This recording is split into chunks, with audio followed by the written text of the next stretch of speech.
What's going on, y'all? Here are your notes. If you were out today, here are your notes for EL1.2 Biography Purpose. So today we started a new unit where we are focusing on women for Women Appreciation Month, which was in March, but we're going to keep it going now. And we're going to appreciate women and kind of understand and talk about women through the lens of biographies. So today was really thinking about, well, what is a biography? And why do we have them? Why are they written? So biographies are stories. They're stories that give true accounts of a person's life. And these are people who definitely have impacted other people to the point where they can be considered important to someone. And so as you see there, that's the first note. When we think about importance, we're talking about the impact. And so you're important when you are impacting somebody, and there are 4 ways that you can impact somebody. And so moving forward from today, every time we get a new person, your job is to read that person's life, read that biography, and figure out how did this person impact society. Okay? Now, those 4 ways are, if this thing stops playing around, okay, there's no reason, there we go. First, it could be a social movement or change. So maybe these are people who have brought attention and issue in the world and got people to protest, gotten people to come together and fight for the cause to be changed or fight for something better. When we think about the woman behind Black Lives Matter, she is important to society because she has impacted this social movement, this social change through Black Lives Matter. You can also help and guide others. And so you are impacting a person by helping them lead a better life, guiding them towards something to be better, motivating, inspiring. And so in that sense, you can also impact. 3 is our typical, when you're a role model, you're someone that people look up to, people that, or someone that someone else wants to be. They want to be a new version of you when they get older. That's one way. Or we can think about an image, someone who opens doors and opens opportunities for other people. And the image piece is more about, like, who are you more likely a role model for, or what group of people definitely look up to you most.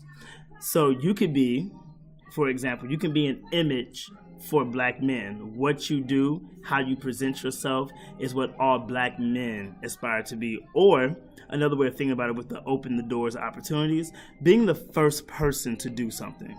So when you are the first person to, let's say you're the first person to actually be an astronaut, now you are an image for people who love science to know that they can one day be an astronaut. So that's how you want to think about it. And then lastly, we talked about how it can be confusing with number 1, but it is slightly different. Maybe you're important because you bring light to important issues in society.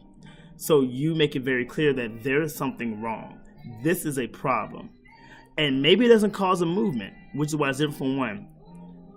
People may not jump on it immediately, but you are someone where you made a statement, you were very clear that something isn't right, and somebody heard you.